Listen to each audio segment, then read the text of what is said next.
अस्सलाम वालेकुम everyone. We are back with next chapter of subject of marketing. हम लोग आज डिस्कस करेंगे customer value driven marketing strategies. अब आपको पता है marketing is a customer centric approach. एक ऐसी फिलॉसफी है मार्केटिंग की कि जिसमें हमारा सारे का सारा फोकस कस्टमर्स पे होता है।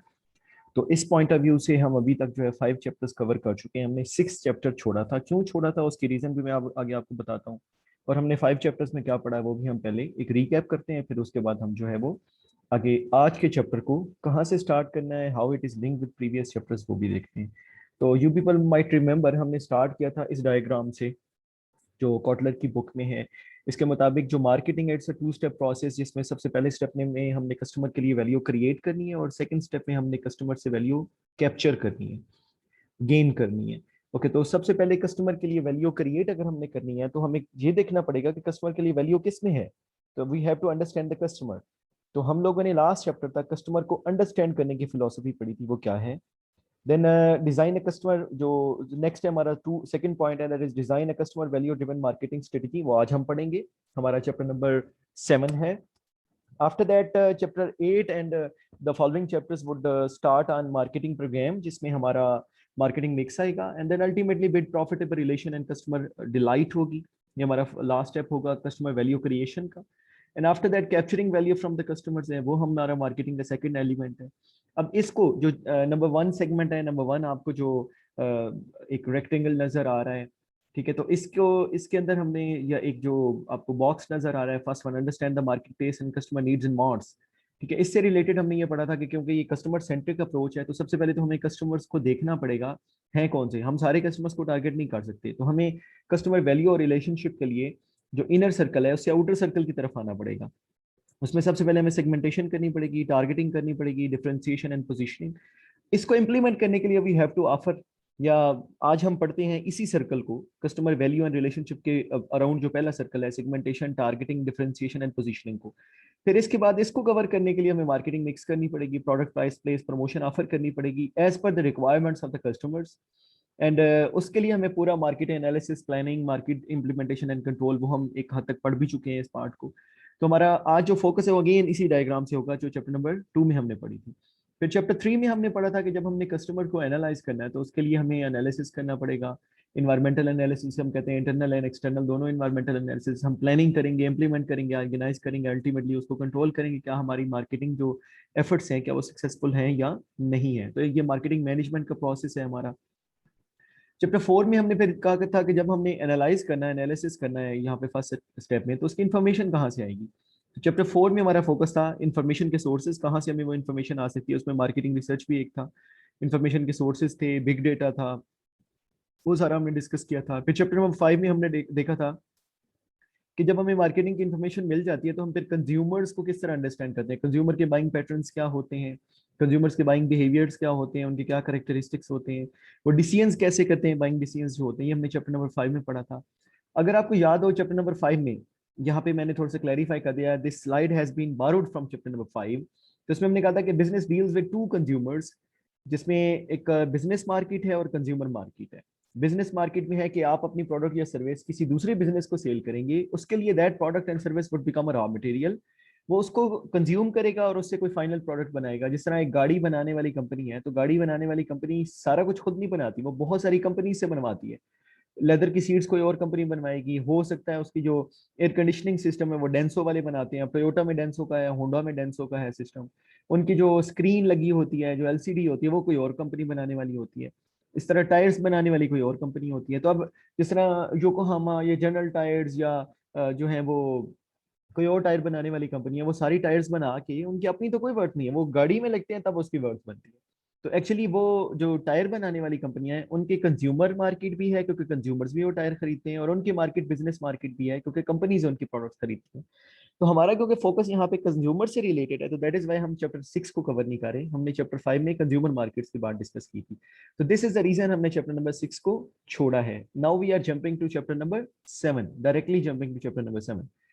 ओके, तो चैप्टर नंबर 7 में हमारा फोकस है customer value driven marketing strategies. और यहाँ कस्टमर्स कौन से होंगे, क्योंकि हम लोग जाहिर बात है कंज्यूमर मार्केट पे ज्यादा फोकस कर रहे हैं, तो ज्यादा कंज्यूमर मार्केट से रिलेटेड होंगे। Otherwise the same learning could be applied to the business market as well. Okay, तो इसमें customer value driven marketing strategies हमने डिस्कस करनी है।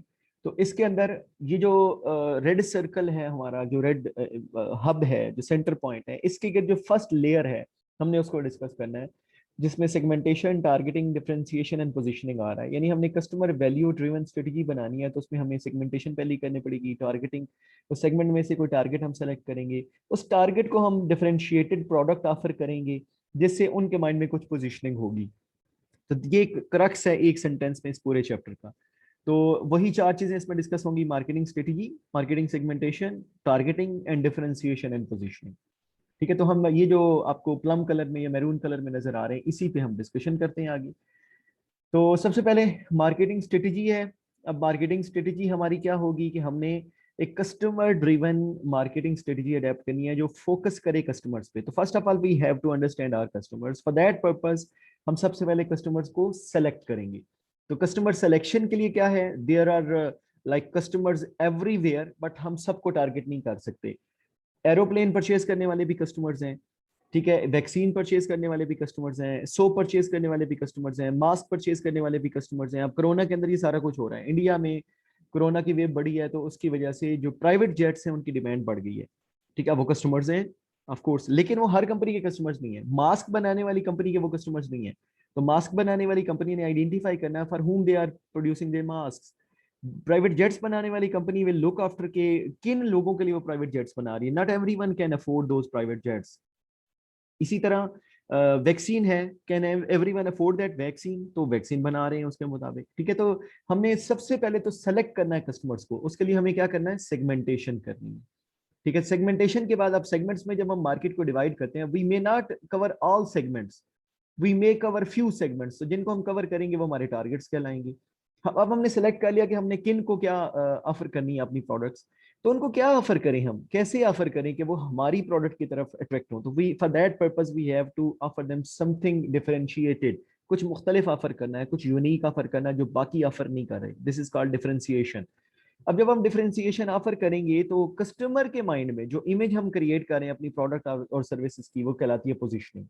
जब पोजीशन हमारी उनके माइंड में बनेगी, देन हमने उस पोजीशन को चैनलाइज करना है, और तब हमारी प्रोडक्ट या सर्विस वो परचेज करेंगे। यानी उनके माइंड में तब वैल्यू जनरेट होगी हमारी प्रोडक्ट या सर्विस की। This is how these four steps are integrated together. ठीक है, to be called as the marketing strategy. तो अब हम इन्हीं को जो है वो इंडिपेंडेंटली डिस्कस करते हैं और फिर उनका फ्लो देखेंगे कि how they are link together. तो सबसे पहले हम सेगमेंटेशन को कवर करते हैं। तो मार्केट स्ट्रेटजीज में अब यही सेगमेंट, वो जो फोर एलिमेंट्स हमने देखे हैं, segmentation, targeting, differentiation and positioning, वो यहाँ पे मेंशन है। सेगमेंटेशन क्या है, dividing a market into distinct groups of buyers who have different needs, characteristics and our behaviors and who might require separate marketing strategies or mixes। Like हम market को segments में, हिस्सों में डिवाइड कर रहे हैं। वो हिस्से जो है मुख्तलिफ बेसिस पे हो सकते हैं, वो नीड्स की बेस पे हो सकते हैं, करेक्टरिस्टिक्स के बेस पे, बिहेवियर के बेस पे। आगे हम वो बेसिस देखेंगे जिनके बेस पे हम मार्केट को डिवाइड करते हैं वेरियस पार्ट्स में। अब उनकी रिक्वायरमेंट्स डिफरेंट होंगी। जिस तरह आप एक मोबाइल बनाने वाली कंपनी को देखें, तो वो चीप मोबाइल भी बना सकती है और एक्सपेंसिव मोबाइल्स भी बना सकती है। चीप मोबाइल जाहिर बात है लो इनकम लोगों के लिए है, एक्सपेंसिव मोबाइल जो है वो हाई इनकम या क्वालिटी कॉन्शियस लोगों के लिए है।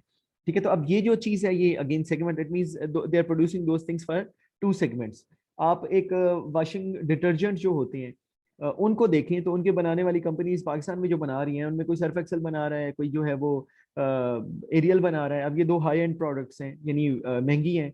फिर वही कंपनी सस्ती प्रोडक्ट्स भी बना रही हैं, तो उन्हीं के किसी का जो है वो ब्राइट है, किसी का जो है बोनस है, ठीक है, किसी का कोई और है जो सस्ता है, जिसकी एड में भी बाकायदा वो तौर पे वो दिखाते हैं 10 रुपए में ज्यादा, ठीक है, या थोड़ी पैसों में ज्यादा आपको सर्फ मिलता है। अब ये क्या है, ये अगेन उन्होंने सेगमेंट बनाया कि वो महंगी प्रोडक्ट्स भी हैं, सस्ती भी बनाई है उन्होंने। इसी तरह आप अगर टी के ब्रांड्स देखें, तो टपाल है, रेड लेबल है, ठीक है, ये अब हाई एंड प्रोडक्ट्स हैं। उन्हीं कंपनीज की सस्ती प्रोडक्ट्स भी हैं, वाइटल चाय भी है, ठीक है, और चाय भी जो है वो मार्केट में मिल जाती है। ठीक है, तो अब ये सारी क्या है, अगेन दिस इज सेगमेंटेशन। तो आप सैमसंग के मोबाइल फोन्स देख लें, हाई एंड प्रोडक्ट्स में जो एप्पल के मुकाबले में भी आती हैं, और सैमसंग के जो है वो 20,000 25,000 का मोबाइल भी मिल जाता है जो सस्ता होता है रिलेटिवली। ठीक है, और उसका जो फोकस है या उसका जो कंपटीशन है वो चाइनीज मोबाइल्स के साथ, चाइनीज मोबाइल कंपनीज के साथ, लोकल मोबाइल कंपनीज के साथ कंपटीशन है। Again this is the segment, they have divided their products, they have divided the market कि ये जो प्रोडक्ट है हमारी ये इनकम कॉन्शियस लोगों के लिए, ये हमारी प्रोडक्ट जो है क्वालिटी कॉन्शियस लोगों के लिए, ठीक है। तो this is segmentation. After that we have to select a target, evaluating each market segment attractiveness and select one or more segments to serve. This is targeting, कि हमने टारगेट करना है कि जितने सेगमेंट्स हमने सपोज मार्केट के 4 segments बनाए हैं, तो हमें कौन सा 1 2 3 4 आउट ऑल 4 और एनी वन और एनी टू जो हमें अट्रैक्ट कर रहे हैं, जिनको हमें टारगेट करना है, वो टारगेट कहलाते हैं हमारे। देन उनको actually differentiating the market offering to create superior customer value. वो जो एक या दो सेगमेंट्स जिनको हमने टारगेट किया है, हम उनको क्या सुपीरियर वैल्यू ऑफर कर रहे हैं, क्या डिफरेंट ऑफर कर रहे हैं कंपेटिटर्स के मुकाबले में, क्या कंपेटिटिव एडवांटेज हमें हासिल है कंपेटिटर्स के मुकाबले में उस सेगमेंट के अंदर जो हमने सेलेक्ट किया, वो हमारा डिफरेंशिएशन है। और based on that differentiation customers, ठीक है, जो इमेज क्रिएट करते हैं अपने माइंड में हमारी प्रोडक्ट के बारे में, दैट इज आवर पोजिशनिंग। तो हम अपनी पोजीशनिंग को खुद इन्फ्लुएंस कर सकते हैं। क्वालिटी दे के हमारी पोजीशनिंग और बनेगी, सस्ती चीज देंगे तो हमारी पोजीशनिंग और बनेगी। हम एक प्रोडक्ट देते हैं जो जिसकी प्राइस ज्यादा है लेकिन उसकी लाइफ भी ज्यादा है, तो कस्टमर के माइंड में एक इमेज बनेगी, यार ये चीज ले लो तो इसकी लाइफ ज्यादा है, लॉन्ग लास्टिंग प्रोडक्ट है, बेहतरीन प्रोडक्ट है, ठीक है। तो अब ये क्या है, ये पोजीशन बन गई कस्टमर के माइंड में, आपने क्योंकि उसको डिफरेंशिएशन ऑफर किया है। आप एक सस्ती प्रोडक्ट देते हैं जो जिसकी लाइफ बड़ी थोड़ी है, तो कस्टमर जो है वो सस्ती लेनी होगी तो अगली दफा आपकी प्रोडक्ट परचेज करेगा। लेकिन अगर उसको एक एवर लास्टिंग या लंबी लाइफ वाली प्रोडक्ट रिक्वायर्ड है, देन वो आपकी प्रोडक्ट परचेज नहीं करेगा, क्योंकि आपकी पोजिशनिंग जो उसके माइंड में है वो है as a low end product या एज अ चीप प्रोडक्ट, ठीक है। तो दिस इज हाउ हमारी एफर्ट्स जो है वो हमारी पोजीशन को इन्फ्लुएंस करती हैं। अब हम इनको जरा कैटेगोरिकली और इंडिपेंडेंटली डिस्कस करते हैं। तो मार्केट सेगमेंटेशन है हमारा सबसे पहले। तो सेगमेंटेशन में हमने मार्केट को सेगमेंट्स में डिवाइड करना है। तो वो सेगमेंट की जो वेरिएबल्स हैं या बेसिस हैं वो हो सकती हैं geographic, you people can see in first column, demographic, psychographic और बिहेवियरल सेगमेंटेशन। जियोग्राफिक के अंदर है कि एरिया वाइज जब हम सेगमेंट करते हैं, जिस तरह नेशंस हैं, रिलीजन्स हैं, स्टेट्स हैं, काउंटीज हैं, सिटीज हैं, नेबर्स हैं, नेबरहुड्स हैं, पॉपुलेशन डेंसिटी है, अर्बन, रूरल, सब अर्बन, क्लाइमेट है, इसके मुकाबले इस तरह की जब आप सेगमेंटेशन करते हैं, this is called geographic segmentation, जिसमें आप लोकेलिटीज को, लोकेशंस को, एरियाज को देख के सेगमेंट करते हैं। जिस तरह आप देखें मैकडोनल्ड और केएफसी बर्गर बनाते हैं तो वो नेशंस को देख के बनाते हैं। क्या पाकिस्तान में पोर्क बर्गर सेल हो सकता है? नहीं हो सकता। इट्स अ मुस्लिम सोसाइटी, यहाँ पे कोशर नहीं चलता, यहाँ पे जबी चलता है, जबा करते हैं जानवर को। तो यहाँ वो बाकायदा तौर पे जो मीट यूज करते हैं उसके ऊपर हलाल का टैग होता है, हलाल एंडोर्समेंट होती है, हलाल लिखा हुआ होता है प्रोडक्ट के ऊपर, तब वो यूज होती है, क्योंकि यहाँ की रिक्वायरमेंट ऐसी है, ठीक है। यहाँ बीफ बर्गर सेल हो सकता है, यहाँ बिग मैक बीफ का होगा क्योंकि पाकिस्तान में बीफ खाया जाता है, हलाल है तो यहाँ पे खाते हैं, ठीक है। इंडिया का कल्चर डिफरेंट है, ठीक है, ये उनकी कल्चरल और रिलीजियस रिक्वायरमेंट है and we have to honour that. तो वहां पे बीफ बर्गर नहीं आप सेल कर सकते बिकॉज वहां पे वो पसंद नहीं किया जाता है, ठीक है। This is their religious and cultural beliefs, ठीक है। तो वो गाय का गोश्त नहीं खाते हैं। तो अगेन वहां पे आपने जो प्रोडक्ट देनी है ये एरिया वाइज डिफरेंट होगी। वही मैकडोनल्ड और केएफसी एक जैसे कल्चर है पाकिस्तान और इंडिया के, जब वो पाकिस्तान में एंटर होंगे तो और प्रोडक्ट्स के साथ होंगे, इंडिया में एंटर होंगे तो और प्रोडक्ट्स के साथ होंगे, ठीक है। अब यहाँ पे आपके नेशंस भी आ गई, आपके रिलीजन्स भी आ गए। फिर स्टेट्स का भी इन्फ्लुएंस है, आपकी हर स्टेट की अपनी पॉलिसी होती है। जिस तरह यूएसए में चले जाएं तो यूएसए में हर स्टेट का टैक्स अलग है, हर स्टेट की जो है रिक्वायरमेंट्स अलग है, हर स्टेट की जो है पॉलिसीज अलग है। तो यहाँ ये जो है ये जियोग्राफिक होगी। अब बेशक पंजाब पाकिस्तान को ही देख लें तो हर स्टेट की रिक्वायरमेंट्स डिफरेंट है। आप जो है पंजाब की बात करें तो पंजाब में और है, आप केपी की भी बात करेंगे तो वहाँ रिक्वायरमेंट्स और है, ठीक है। आप गिलगित बल्तिस्तान की बात करेंगे तो वहाँ रिक्वायरमेंट्स और होंगी, ठीक है। तो अब ये जो आपने सेगमेंटेशन की अगेन एरिया वाइज है। फिर काउंटीज है, यानी जो कस्बे होते हैं, टाउन्स होते हैं, छोटे एरियाज होते हैं। सिटीज हैं, सिटीज वाइज आपकी जो है वो सेगमेंटेशन हो सकती है। जिस तरह पाकिस्तान में आप सिटीज वाइज हो सकता है डिवाइड करें। अब पाकिस्तान में जैसे जो है ना बैंक्स ने अपने एरिया वाइज सेगमेंटेशन की हुई है, उन्होंने रीजन्स बनाए हुए हैं, ठीक है। उन्होंने डिस्ट्रिक्ट्स वेरियस में डिवाइड किया हुआ है, डिवीजन्स में डिवाइड किया हुआ है। इसी तरह जो रिटेल इंडस्ट्री है, हमारे रिटेल में भी जो है एरिया मैनेजर्स होते हैं, वो डिफरेंट एरियाज होते हैं। किसी के नीचे जो है 12 सिटीज होंगे, किसी के नीचे 4 सिटीज होंगे। तो ये डिवीजन है एरिया वाइज। देन नेबरहुड है कि आपकी नेबरहुड में क्या है, ठीक है, आपकी पॉपुलेशन डेंसिटी कितनी है, अर्बन, सब अर्बन, रूरल, इस वाइज आप डिवाइड करते हैं। क्लाइमेट वाइज बिल्कुल इस वाइज भी सेगमेंटेशन होती है। जिस तरह देखें आप जब एक हाईली कोल्ड एरिया में अपनी गाड़ी लॉन्च करें और हाईली हॉट एरिया में गाड़ी लॉन्च करें, वो एक जैसी नहीं हो सकती, वो डिफरेंट होगी, क्योंकि वहां पे आपने स्टार्ट करनी है गाड़ी, इंजन की रिक्वायरमेंट डिफरेंट होगी, इंजन की परफॉर्मेंस डिफरेंट होगी। गर्म एरियाज में आप सहारा डेजर्ट डेजर्ट और इस एरिया में आप दुबई में लॉन्च करें तो वहाँ गाड़ी और तरह की होगी, उसमें इंजन के स्पेक्स जो है वो डिफरेंट होने ही चाहिए। ठीक है। अब ये क्या है, ये क्लाइमेट की रिक्वायरमेंट है। ठीक है, तो ये जो है ये सेगमेंटेशन है, इस वाइज आप अपनी प्रोडक्ट्स डिसाइड करेंगे। डेमोग्राफिक्स हैं, डेमोग्राफिक्स होते हैं ना, स्टडी ऑफ पॉपुलेशन। ठीक है, तो आप पॉपुलेशन को स्टडी करते हैं और उसके कैरेक्टरिस्टिक्स देखते हैं। एज, जिस तरह हर एज के लिए आप अपनी प्रोडक्ट डिफरेंट ऑफर करोगे, एक चीज सबके लिए नहीं हो सकती है। ठीक है, लाइफ साइकिल स्टेज है, लाइफ के किस स्टेज पे है लोग, पॉपुलेशन मेजोरिटी किस पे है। जिस तरह पाकिस्तान में मोबाइल कंपनीज जब एंटर हुई तो उन्होंने लाइफ साइकिल स्टेज में यंग लोगों को टारगेट किया। उन्होंने friends and family packages offer किए, उन्होंने नाइट पैकेजेस ऑफर किए। तो अब बुजुर्गों ने थोड़ा रात को जागना था। ठीक है, तो वो फ्रेंड्स ने जागना था, यंग जनरेशन ने जागना था, उन्होंने फ्रेंड्स बनाने थे। तो ये उनका लाइफ साइकिल स्टेज है। जेंडर है, मेल और फीमेल के लिए सेपरेट चीजें ऑफर करना। आप देखते हैं बहुत सारे ब्रांड्स हैं जिन्होंने अपने आप को डिवाइड किया हुआ है कि वो मेल के लिए बनाते हैं या फीमेल के लिए बनाते हैं। J dot was known for a male, as a male brand. अब वो फीमेल्स के प्रोडक्ट्स की तरफ भी हो चुका है इंक्लाइन, लेकिन उसकी मेजर जो मार्केट चंक है वो मेल की है। इसी तरह खाड़ी है या वर्दा है या सना सफीनाज हैं, वो फीमेल के ब्रांड्स हैं।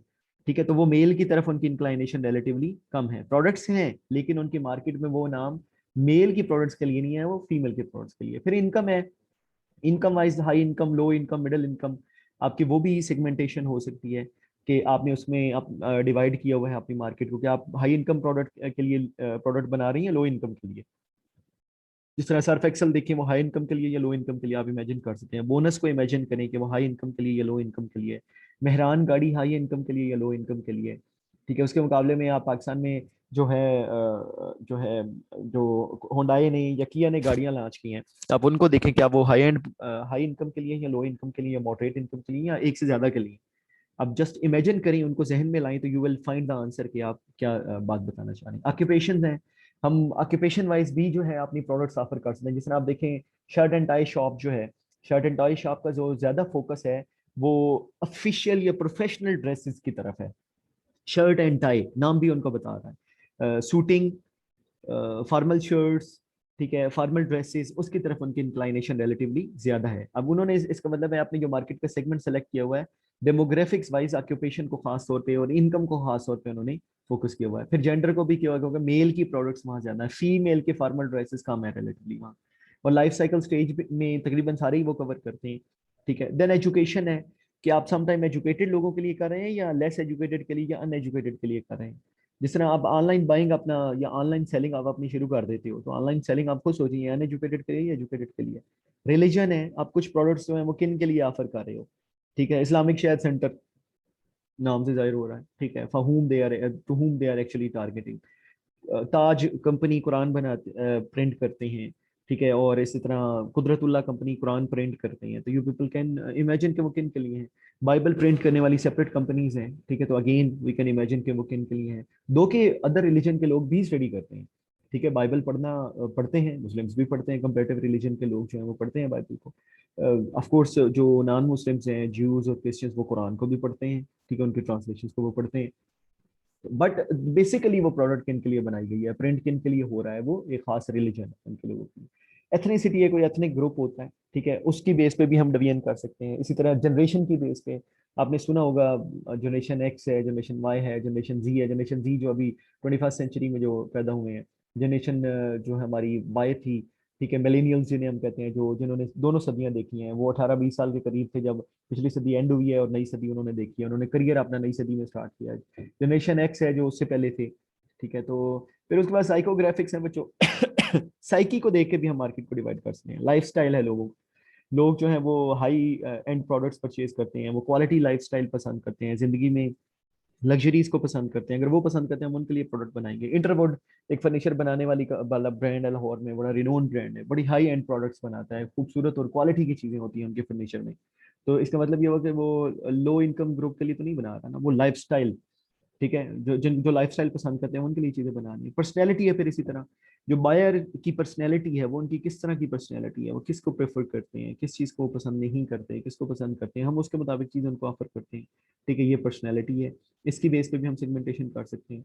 देन बिहेवियरल है, बिहेवियर्स लोगों के, वो ओकेजन्स हो सकते हैं, बेनिफिट्स हो सकते हैं, user status, user rate, loyalty status. जिस तरह ओकेजन्स हैं, हम लोगों के बिहेवियर्स को देखते हैं कि वो ओकेजन्स पे कैसे होते हैं, हम उसके मुताबिक जो है वो अपनी प्रोडक्ट्स ऑफर करते हैं। अब देख लें, ईद का ओकेजन होता है तो ईद को करने पे कुछ वो प्रोडक्ट्स भी मार्केट में इजीली अवेलेबल होती हैं जो यूजुअली अवेलेबल नहीं होती हैं।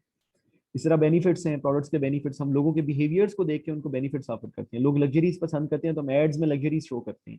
लोग पसंद करते हैं कि चीज जो है वो सस्ती होनी चाहिए तो हम प्राइस हाईलाइट करते हैं उसमें। अगेन ये लोगों के बिहेवियर्स को देख के हम अपनी मार्केटिंग स्ट्रेटजी और हमारा अपना सारा कुछ डिजाइन कर रहे हैं। देन यूजर स्टेटस है, यूजर हमारे किस तरह के हैं, वो लॉयल हैं, वो कंप्लीटली लॉयल हैं, ठीक है, वो पार्शियली लॉयल हैं, वो किस तरह के हमारे कस्टमर्स हैं।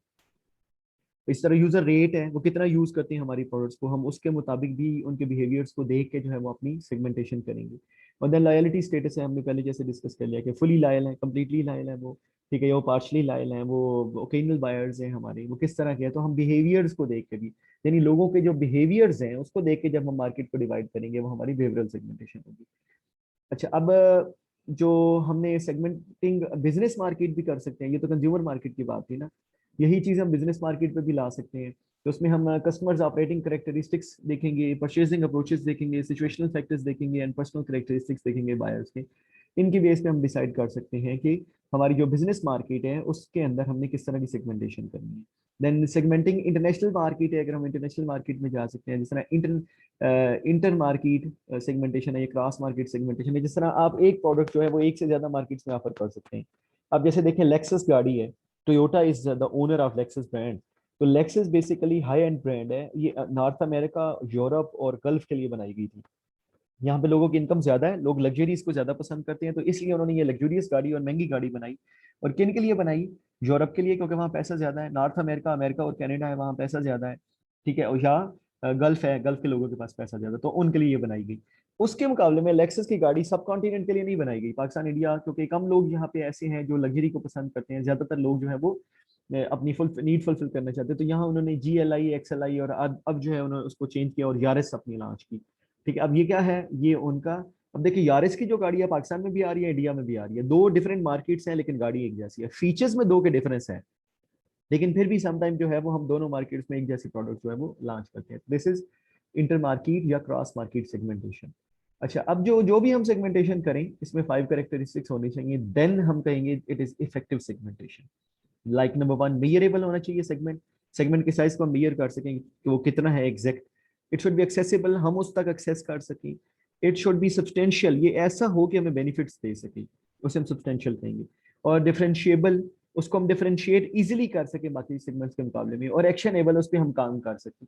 ये 5 कैरेक्टरिस्टिक्स हैं एक सेगमेंट में, तो हम कहेंगे कि इट्स अ फेयर इनफ कि हम इसको सेगमेंट में डिवाइड करें। अच्छा, अब हमने सेगमेंट जब सेलेक्ट कर लिए तो उन सेगमेंट्स में कोई एक सेगमेंट को हम टारगेट करेंगे।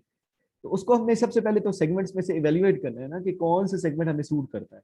तो उसके लिए फिर हमें देखना है कि not every segment of the market में be covered by the company, so the segment should be evaluated for, ठीक है। हम सारे सेगमेंट्स को आप कवर नहीं कर सकते, तो then you have to make a choice, you have to make a choice कि विच सेगमेंट टू कवर। तो उसमें हम क्या चीजें देखेंगे? Number 1, segment size and growth. क्या हमारा सेगमेंट का साइज जस्टिफाइबल है? जिस तरह हमने अभी यहाँ बात की है ना, सब्सटेंशियल होना चाहिए, फायदा तो हमें देना, बहुत छोटा भी नहीं होना चाहिए, बहुत बड़ा भी नहीं होना चाहिए कि कम कवर ना कर सके। तो बहुत छोटा होगा तो फायदा नहीं देगा, तो साइज उसका मुनासिब होना चाहिए और उसमें ग्रोथ की हो, यानी फ्यूचर में उसके साइज के इंक्रीज होने या उसमें ग्रोथ के चांस हो। अगर एक सेगमेंट जो है फ्यूचर में कम हो रहा है तो फिर उसको टारगेट करने का फायदा नहीं है। देन सेगमेंट स्ट्रक्चरल अट्रैक्टिवनेस, क्या वो उसका स्ट्रक्चर अट्रैक्टिव है? क्या लोग किस तरह बिहेव करते हैं, लोगों के पैटर्न्स क्या हैं, क्या लोग हमारी चांस है कि हमारी प्रोडक्ट को परचेज करेंगे। तो अगर हमारी चीज परचेज होगी, लोग परचेज करेंगे, हमें प्रॉफिट वहां से मिलेगा और फ्यूचर में चांस भी है कि लोग जो है इसके साइज इंक्रीज हो रहा है, तो फिर हमारे लिए वो अट्रैक्टिव है। देन हमें अपनी कंपनी के ऑब्जेक्टिव्स और रिसोर्सेज भी देखने हैं, उसकी बेस पे डिसाइड करना है कि हमें सेगमेंट सेलेक्ट करना है या नहीं करना। तो अब बेस्ड ऑन दीज 3 क्राइटेरियंस हम जब इवेल्युएट कर लेंगे तो फिर हम सेलेक्ट करेंगे कि हमने किस सेगमेंट को टारगेट करना है। तो हमारे पास एक ब्रॉड टारगेट हो सकता है या हमारे पास नैरो टारगेटिंग हो सकती है। ब्रॉड टारगेटिंग आप देखें ये है, और नैरो टारगेटिंग आपकी यहाँ पे है। नैरो में है, नैरो यानी बहुत छोटा टारगेट होगा आपका। ब्रॉड टारगेटिंग में हम ब्रॉड टारगेट करेंगे, हो सकता है हम टारगेट एक ना रखें, हम एक से ज्यादा टारगेट्स रखें, ठीक है। तो this is actually the difference. तो इसमें देखिए आप जरा, ब्रॉड टारगेटिंग में अनडिफरेंशिएटेड मार्केटिंग है या मैस मार्केटिंग, इसके हम कहते हैं। मैस तो होता ही बहुत ज्यादा है ना, कि आपने पूरे सेगमेंट्स सारे को कवर कर लिया, तो ये मैस मार्केटिंग है। और अगर आपने सिर्फ एक को कवर किया तो वो लोकल या इंडिविजुअल मार्केटिंग है, टारगेट नैरोइंग में। इनके दरमियान जो दोनों है वो ज्यादा से कम की तरफ आ रहे हैं। अब देखिए मैस मार्केटिंग के बाद है सेगमेंटेड मार्केटिंग, आपने मार्केट को सेगमेंट्स में डिवाइड किया और कुछ सेगमेंट्स में मार्केटिंग की, बाकी को छोड़ दिया। नीश मार्केटिंग है, नीश वो मार्केट का एलिमेंट होती सेगमेंट होता है ना जो कवर ना किया गया हो, जिसको छोड़ दिया है कंपेटिटर्स ने। आप यूं कह लें कि एक छोटा सेगमेंट होता है, लेकिन इसमें आप अपनी कोशिश करते हैं कि आपका शेयर ज्यादा हो जाए, छोटे सेगमेंट में आपका शेयर ज्यादा हो, ये नीश कहलाएगी। तो अगेन यहाँ सेगमेंट दूसरे स्टेप स्टेप में आप देखें ना, पहले स्टेप में तो आपने पूरे सारे सेगमेंट्स को कवर कर रहे हैं विदाउट लिविंग एनीवन। यहाँ पे आप कुछ सेगमेंट्स को कवर कर रहे हैं, यहाँ आप कोई एक छोटा सेगमेंट कवर करेंगे जिसमें आपका शेयर ज्यादा हो। और यहाँ पे उससे भी छोटा लेवल है कि लोकल या इंडिविजुअल लेवल की आप मार्केटिंग करेंगे, तो ये नैरो सेगमेंटेशन कहलाएगी हमारी। तो मूविंग फर्दर हम इसको जरा डिटेल से देखते हैं कि ये क्या होता है। आप सबसे पहले देखें, टारगेट मार्केट को हम डिफाइन करते हैं, set of buyers who share common needs or characteristics that a company decides to serve। ठीक है जी, यानी पूरे सेगमेंट्स में से जो आपने सेलेक्ट किया है कोई खास कैरेक्टरिस्टिक्स के लोग, वो आपका टारगेट मार्केट है। अब टारगेट मार्केट कोड भी अनडिफरेंशिएटेड और मैस मार्केटिंग आप कर सकते हैं। Market coverage strategy in which a firm decides to ignore market segment differences and go after the whole market with one offer. सारी मार्केट में आप एक ऑफर के साथ जा रहे हो। डिफरेंशिएटेड या सेगमेंटेड मार्केटिंग या market coverage strategy in which a firm target several market segments and design separate offers for each. आप डिफरेंट मार्केट सेगमेंट्स में जा रहे हो और सबके लिए कुछ डिफरेंट ऑफर कर रहे हो। ठीक है, जिस तरह हमने अभी बात की थी वॉशिंग डिटर्जेंट्स की, तो अब प्रॉक्टर एंड गैमल है या यूनिलीवर है, तो वो अगर ऑपरेट कर रहे हैं तो उन्होंने एक तरह का डिटर्जेंट नहीं बनाया, डिफरेंट तरह के बनाए हैं। तो इसका मतलब ये हुआ कि वो कर रहे हैं डिफरेंशिएटेड सेगमेंटेड मार्केटिंग। हम टी की बात कर रहे थे, तो टी जो है वो डिफरेंट है। ठीक है, तो अब वो क्या है, वो हमारी सेगमेंटेड है। लेकिन कुछ ऐसी हैं जो सबके लिए एक जैसी प्रोडक्ट ऑफर कर रही हैं, उसमें उन्होंने डिफरेंस नहीं किया हुआ, वो हमारी मैस है। कुछ ऐसी प्रोडक्ट्स भी हैं जो जो मैस में है। अब लक्स का साबुन देखें तो लक्स का साबुन उन्होंने डिफरेंट नहीं बनाई सबके लिए, वो लक्स का साबुन सबके लिए एक जैसा है। हेड एंड शोल्डर शैम्पू देखें तो वो सबके लिए एक जैसा है, तो इसका मतलब है वो मैस मार्केटिंग है। ओके, आफ्टर दैट जो है हमारे पास है थर्ड वन, कंसेंट्रेटेड या नीश मार्केटिंग है। A market coverage strategy in which a firm goes after a large share of one और फ्यू सेगमेंट्स आर नीश। नीश होता है ना, मैंने बताया था uncovered part of the market, जिसको कंपेटिटर्स ने कवर न किया, लेकिन ये छोटा होता है। तो आप उस छोटे मार्केट के हिस्से पे जाते हैं, सेगमेंट पे जाते हैं, और उसमें से मेजर हिस्सा लेने की कोशिश करते हैं कि वो छोटा हिस्सा तो कम से कम सारे का सारा आपका हो जाए। दिस इज कंसेंट्रेटेड या niche marketing. And after that we have micro marketing.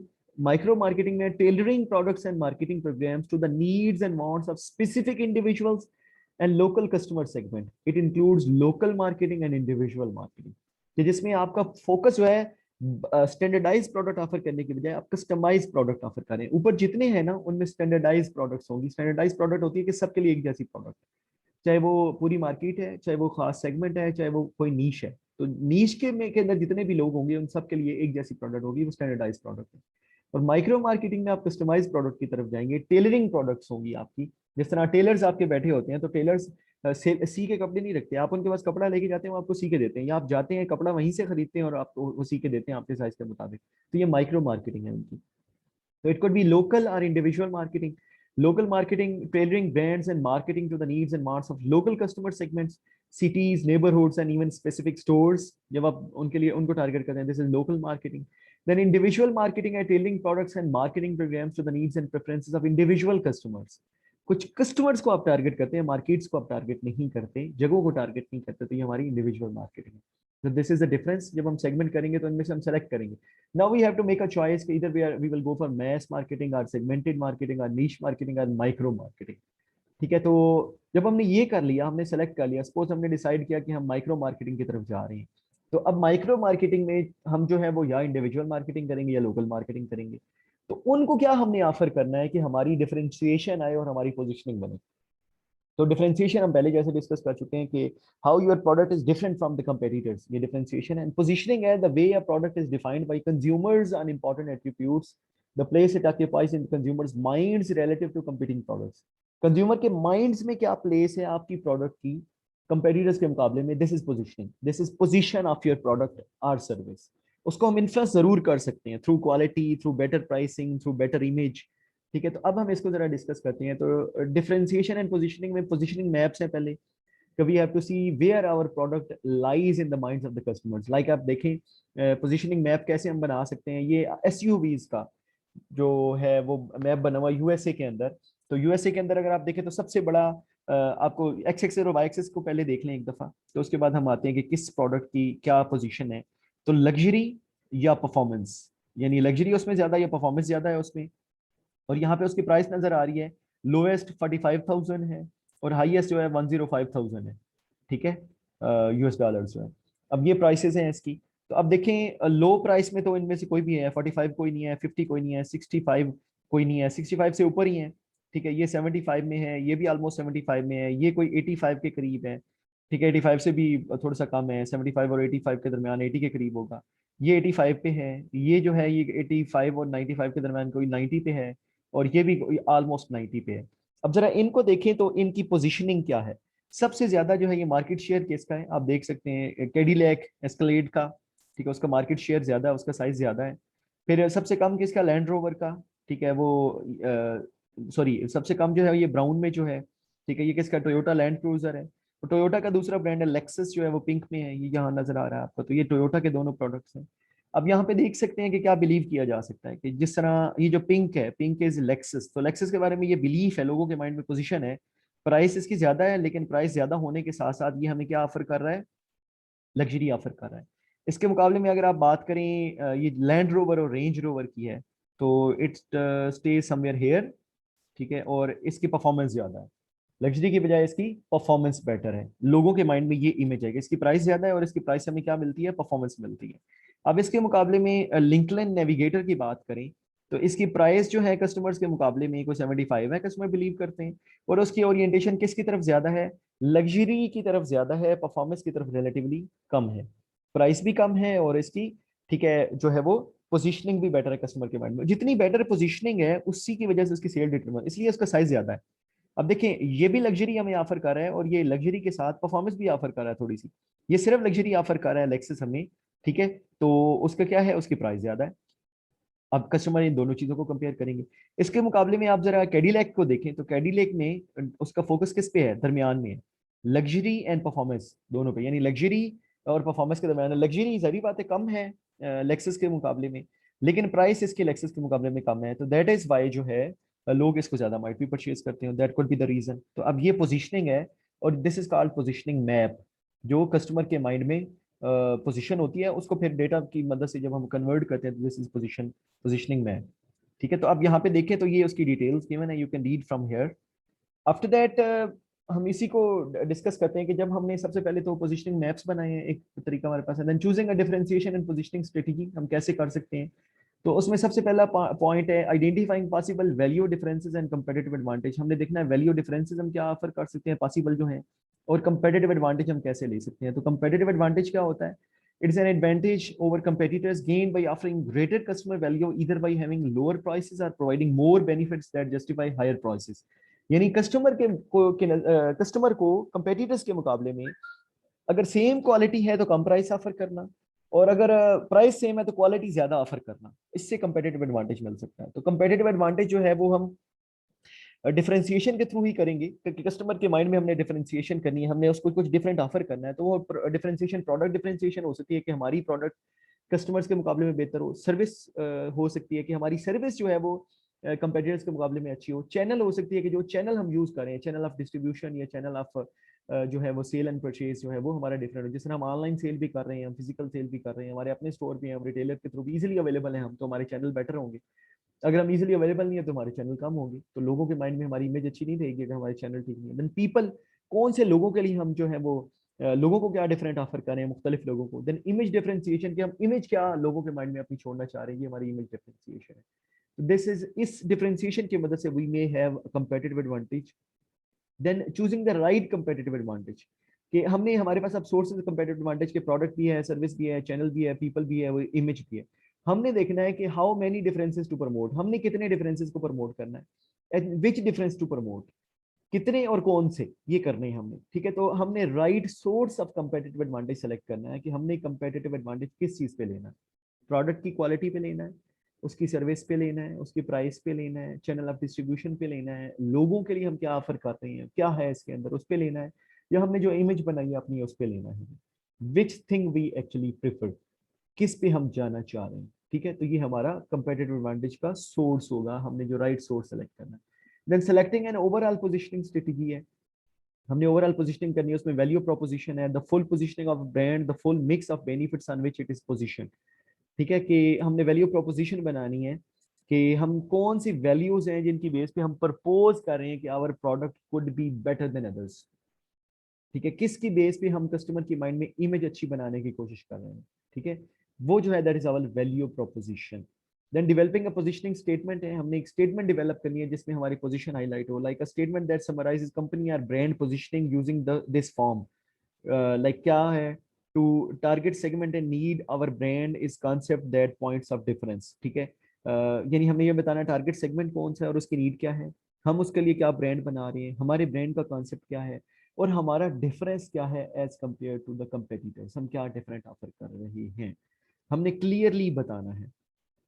ठीक है, जिस तरह आप कभी देखें ना कमर्शियल्स, तो कमर्शियल और एडवर्टाइजमेंट के अंदर बाकायदा तौर पर दिखाया जाता है कि how we are different from others, how sometime direct competition दिखाया जाता है कि हम फलां प्रोडक्ट से डिफरेंट हैं, तो प्रोडक्ट भी दिखाई जाती है ब्लर्ड फॉर्म में, और you can see over there कि वो कौन सी है। शैम्पू की अक्सर कंपटीशन होती है, आपने कोक और पेप्सी के अगर कभी एड्स देखे यूट्यूब पे पड़े हुए हैं, कंपीटिंग एड्स जब उनके पीक पे होती थी कंपटीशन, या आप कभी जो है वो क्लोथिंग ब्रांड्स को देख सकते हैं, या आपका क्लोथिंग ब्रांड्स का तो मुझे आइडिया नहीं है कि वो उन्होंने कभी किया, बट जो आपके हैं डिटर्जेंट्स हैं, जो वॉशिंग डिटर्जेंट्स हैं, उनके अक्सर ऐड के अंदर अपने कंपेटिटर्स को ब्लर्ड फॉर्म में दिखाते हैं और दिखाते हैं कि how we are different from them. And अब जो डिफरेंशिएशन एंड पोजिशनिंग है, तो हम डिफरेंशिएशन और पोजिशनिंग जो है वो राइट कंपेटिटिव एडवांटेज कैसे लिख सकते हैं थ्रू दीज थिंग्स, ये कुछ सोर्स हैं इंपॉर्टेंट, हमने बताना हमारी इंपॉर्टेंस क्या है, हम डिस्टिंक्टिव कैसे हैं, हम सुपीरियर कैसे हैं, फिर हम क्या कम्युनिकेबल हैं, क्या हमारे जो फीचर्स हैं वो कम्युनिकेट हो सकते हैं, प्रीएम्प्टिव। ठीक है, हम ऐसा क्या पहले ऑफर कर रहे हैं जो बाकी के पास नहीं है, समटाइम कुछ ऐसा फीचर ला रहे होते हैं ना हम जो किसी और में नहीं होता, ये प्रीएम्प्टिव होता है। जिस तरह फोल्डिंग फोन आ रहे हैं, तो वो अब जो भी कंपनी फोल्डिंग फोन बनाएगी वो कहेगी we are the first one to produce the folding phones, अब ये प्रीएम्प्टिव है, तो ये कुछ ऐसा यूनिक है जो वो ऑफर करें जो किसी और के पास नहीं है। Affordable, how much affordable we are, ठीक है, अगर वो है तो वो भी हमारा हो सकता है। And profitable, how much profitable we could be for the buyers, like अगर वो परचेज करते हैं तो बाकी ब्रांड्स के मुकाबले में हम क्या प्रॉफिट उनको ऑफर कर सकते हैं, how different we could be. ठीक है, तो ये जो है ये हमारे डिफरेंशिएशन की कुछ पॉइंट्स हैं।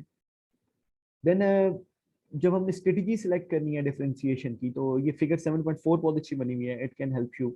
बेसिकली ये इसी के एक्सटेंशन है, आप देखें यहाँ पे तीन पहले 4 पॉइंट्स लिखे हुए हैं ना, basic identifying possible value differentiation in competitive advantage, choosing the right competitive advantage, third one है selecting an overall positioning strategy. Basically ये इसी के बारे में है कि पोजिशनिंग स्ट्रेटजी हम क्या सेलेक्ट कर सकते हैं। तो we have 9 options over here, जिनमें एक्स एक्सिस और वाई एक्सिस के ऊपर प्राइस है और बेनिफिट्स हैं।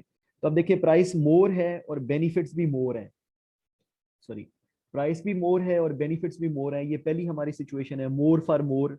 ठीक है, इसकी बेस पे हम कंपटीशन, हम लोगों को कहें जी हम महंगी तो चीज दे रहे हैं लेकिन हम ये दे रहे हैं जो बाकी कोई नहीं दे रहा।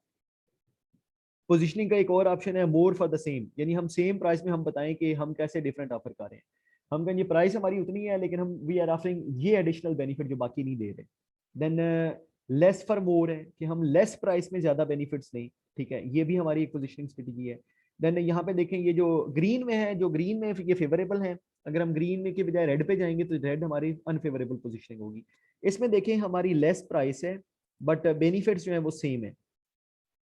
ठीक है, ये भी एक्सेप्टेबल चीज है। या लेस प्राइस में लेस बेनिफिट्स हैं, हम बताएं देखिए जी हम हमारे बेनिफिट्स कम है तो हमारी प्राइस भी लेस है। ठीक है, तो ये सारी चीजें फेवरेबल जा सकती हैं एक ब्रांड के लिए पोजिशनिंग बनाते हुए। बट ये जो रेड में चीजें हैं, जिस तरह सॉरी, आप सेम जो है वो प्राइस रख बेनिफिट दें लेकिन मोर प्राइस के साथ, तो लोग एक्सेप्ट नहीं करेंगे। या लेस बेनिफिट दें मोर प्राइस के साथ, तो लोग एक्सेप्ट नहीं करेंगे। या लेस बेनिफिट दें सेम प्राइस के साथ, फिर भी लोग एक्सेप्ट नहीं करेंगे। तो you have to offer more benefits, जब आप ज्यादा बेनिफिट्स ऑफर करेंगे then people will be more incline. ठीक है, तो आपने more for more, more for same, more for less, the same for less और लेस फॉर मच लेस। ठीक है, यही स्ट्रेटजीज अडेप्ट करनी है जो आपको ग्रीन में नजर आ रही हैं। तो इसकी मदद से आपकी जो है वो बेटर पोजिशनिंग होगी कस्टमर्स के माइंड में। तो मूविंग फर्दर बच्चों, after that communicating and delivering the choose and position, हमने इनमें से जो भी सेलेक्ट किया है या इनमें से जो भी सेलेक्ट किया है हमने वो कम्युनिकेट करनी है, we have to tell customers. तो वो कैसे हम करते हैं, वो product price place and promotion के मार्केटिंग मिक्स के थ्रू करते हैं। तो marketing mix involves working out the technical details of the positioning strategy, हमने जो भी पोजिशनिंग स्ट्रेटेजी ये सिलेक्ट किया, ये सिलेक्ट किया, जो भी सिलेक्ट किया इनमें से हमने उसको मार्केटिंग मिक्स के थ्रू डिस्प्ले करना है और बताना है कस्टमर को। तो कमिंग हमारे जो चैप्टर्स होंगे वो मार्केटिंग मिक्स के ऊपर ही होंगे और वहीं से हम अपनी बात जो है वो स्टार्ट करेंगे। तो you are this is time to give you group assignments जो आपका फाइनल प्रोजेक्ट के तौर पे कंसिडर होगी, ठीक है, बिकॉज हमारे इसके बाद 2 or 3 weeks I believe so या 4 वीक्स रह गए हैं। तो your task is prepare report covering following chapters. Number 1, पहले चैप्टर में Pakistan auto industry before and after auto policy 2016-21। आपने ये देखना है ये क्या थी। इसके लिए आपको सोर्सेज मैंने ग्रीन में मेंशन किए हैं, सजेस्टेड सोर्सेज हैं, वेबसाइट, स्पेशलाइज्ड वेबसाइट जिस तरह पाक व्हील्स है, कार फास्ट है, मुदी.टिक है, इस तरह की और कोई है, न्यूज़पेपर्स हैं, यूट्यूब वीडियोस हैं, मैगजीन्स हैं, उनको आप सोर्स के तौर पे इस्तेमाल करें। देन एक तो ये ऑटो इंडस्ट्री के बारे में बताना है कि ऑटो पॉलिसी से पहले और बाद में क्या उसमें चेंजेस आई। Then product offered by each company, existing and new entrants की एग्जिस्टिंग कंपनी जो 2016 तक थी, होंडा, टोयोटा, ठीक है, नीसन मोटर्स थी, किसी दौर में वो बंद हो गई थी। हमारे पास इसके अलावा सुजुकी है, ठीक है, वो एग्जिस्टिंग थी। फिर 2016 और 21 की पॉलिसी के बाद नई कंपनी एंटर हुई, चाइनीज ब्रांड्स बहुत सारे हैं इसमें, कोरियन ब्रांड्स एंटर हुए हैं, इसमें मलेशियन ब्रांड एंटर हुआ है पाकिस्तानी मार्केट में। वो क्या है, वो कौन सी प्रोडक्ट्स ला रही हैं। Then now select one new entrant. अब आपने यहाँ आपका बेसिक काम है जो एनालिसिस जहाँ होगा, तो आपने एक नया एंट्रेंट सेलेक्ट करना है। अब हुंडई ले लें, आप किया ले लें, आप प्रोटॉन ले लें, आप जो है वो डीएफएस के जो है वो ले लें, आप कोई चंगान मोटर्स ले लें, ठीक है। तो हर ग्रुप ने एक सेलेक्ट करना है एंड वो सीआर आपको असाइन करेंगे। And identify their target market, उनकी टारगेट मार्केट आइडेंटिफाई करनी है। वो प्रोडक्ट्स को देख के पता चलेगा उनकी टारगेट मार्केट क्या है, ठीक है। वो ऑटो रिक्शा बना रहे हैं तो उनकी मार्केट और है, वो एसयूवी बना रहे हैं तो उनके ऑटो मार्केट, उनकी जो है वो और मार्केट है। टारगेट सेगमेंट है, उन्होंने कौन सा सेगमेंट सेलेक्ट किया, low income, middle income, high income, behaviours को देख के जब आप पढ़ेंगे न्यूज़पेपर तो आपको पता चल जाएगा, लेकिन उसके लिए ये चैप्टर पे ग्रिप होना पहले जरूरी है। And then differentiation and positioning strategy, how they are offering them differentiation, वो ये वाले ज़हन में रखना है कि वो मोर प्राइस में ज्यादा बेनिफिट्स दे रहे हैं या लेस प्राइस में ज्यादा बेनिफिट्स दे रहे हैं, या ठीक है सेम प्राइस में ज्यादा बेनिफिट्स दे रहे हैं। ये भी देखना है कि वो इन चीजों को किस तरह यूज कर रहे हैं डिफरेंशिएशन के लिए। And after that positioning strategy उनकी क्या है। अब ये 3 चैप्टर्स आपके होंगे। इसके अलावा prepare a comprehensive report covering afford mention 3 chapters, ये उनके बॉडी टेक्स्ट के 3 चैप्टर्स हैं। अब इन चैप्टर से पहले एक एग्जेक्टिव समरी आपने लिखनी है और उनके बाद एक बिब्लियोग्राफी का चैप्टर बनाना है, या बिब्लियोग्राफी का एक सेक्शन बनाना है जिनमें आप सोर्सेज बताएंगे आपने क्या किया है। और इसमें आपने न्यूमेरिक रेफरेंसिंग स्टाइल यूज करना है। जिस तरह आपने पहला पैराग्राफ लिखा है, जो पहला चैप्टर है, पहले चैप्टर में आपने auto industry before and after policy को जब नेट से सर्च किया तो आपको बिफोर पॉलिसी मिली, उसके 3 सोर्सेज मिले, तो आपने उसको 3 पैराग्राफ्स में लिखा है। पहला पैराग्राफ सोर्स नंबर 1 से लिया, तो पहले पैराग्राफ के एंड पे सुपरस्क्रिप्ट में डाल दें 1, और बिब्लियोग्राफी में नंबर 1 लिखेंगे तो उसके आगे वो वेबसाइट का लिंक दे दें जिस वेबसाइट से आपने लिया है, और एक्सेस कब किया है, किस डेट को, एक्सेस डेट सपोज आज की है तो आज की डेट आप लिख देंगे, वेबसाइट का एड्रेस और एक्सेस की डेट। तो 1 ऊपर 1 जो लिखा होगा, जब बिब्लियोग्राफिक में वो 1 होगा तो किसी भी पढ़ने वाले को, मुझे खास तौर पर पता लग जाएगा कि ये जो पहला पैराग्राफ है ये वेबसाइट नंबर 1 से लिया है, तो मैं वहां से क्रॉस वेरीफाई भी कर सकता हूँ। तो ये आप जब असाइनमेंट बनाएंगे तो I would be with you, I will be helping you referencing देने में इंशाल्लाह। तो इट्स डेडलाइन इज May 13, 21। तो 2 वीक्स हैं आपके पास, you can easily do it क्योंकि ये ग्रुप असाइनमेंट है। तो let's work on that, let's start working on that, and हम अपनी डिस्कशन इंशाल्लाह जो है वो एंड करते हैं आज की। तो स्टे ब्लेस्ड, हमारा चैप्टर ये कंप्लीट हो चुका है, ठीक है। Stay blessed, may Allah keep you safe and healthy. अपना ख्याल रखें, अपनी सराउंडिंग में लोगों का ख्याल रखें, ठीक है, और मास्क ज़रूर पहन के निकला करें बच्चों, और अपने आप को हमेशा साफ सुथरा रखें, और कोशिश करें आप भी महफूज रहें और दूसरे आपसे महफूज रहें। जज़ाकल्लाह खैर, बहुत शुक्रिया, अल्लाह हाफिज़।